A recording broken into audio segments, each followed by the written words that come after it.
Hey everybody, it's Dino with One Top Plumber. I'm back again, but it's not because I had a rough night. That's not why I'm hanging over this toilet rim right now. It's actually because I want to show you something that most people do wrong and it can cause a lot of damage to your toilet drain, which is how to use a plunger correctly. So I'm going to stuff this toilet, make sure it's clogged, and show you the right way to do it with the right plunger.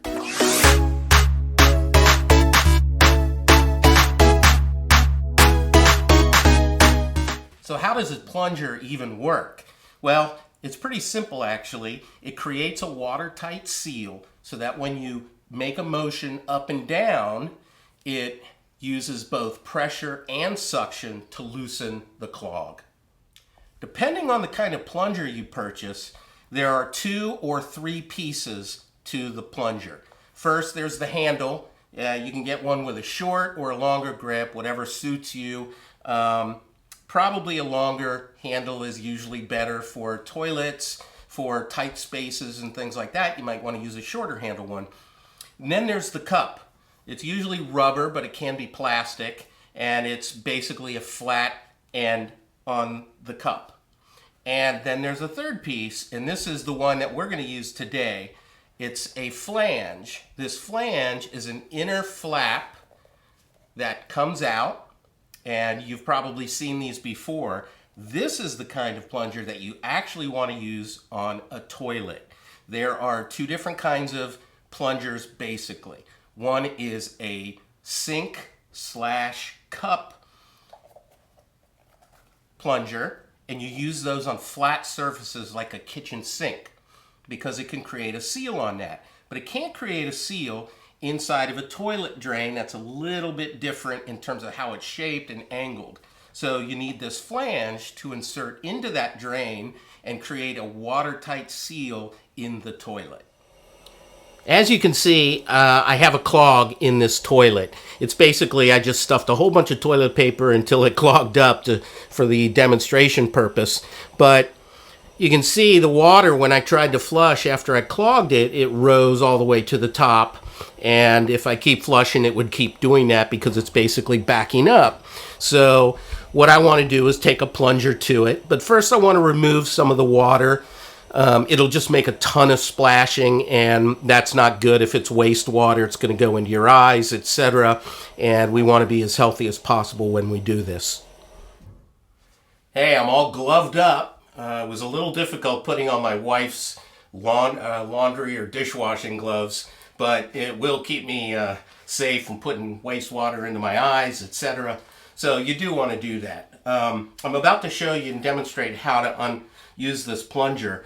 But basically what happens is you take the plunger and you angle this to the angle of the drain, and then you insert it into that drain. I've removed enough water so it just covers the cup area, this part, and the rest of the way I'm just going to insert it, as I said, angled at the same angle as the drain hole, and get a nice watertight seal. Just gently feel around until you know it's on there.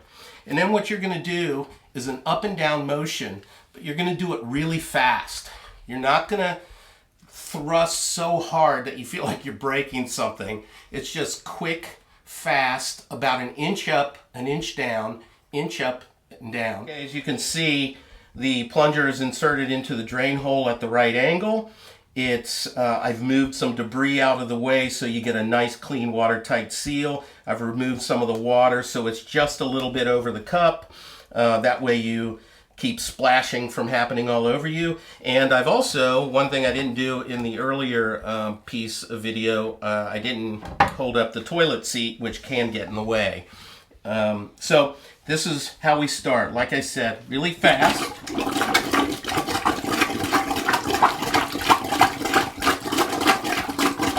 About an inch at a time. And you can see that now that that's happened, let's try flushing to see if we've gotten anywhere, and if not, we'll do it again.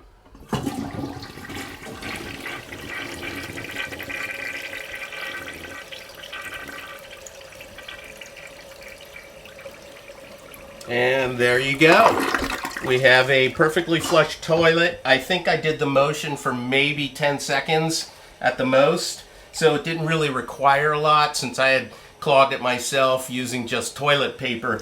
But if you had a bigger clog, you'd want to keep doing that about 2 or 3 times.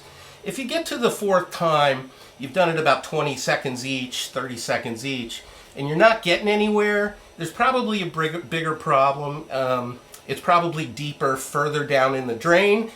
It's probably just a more difficult clog to loosen.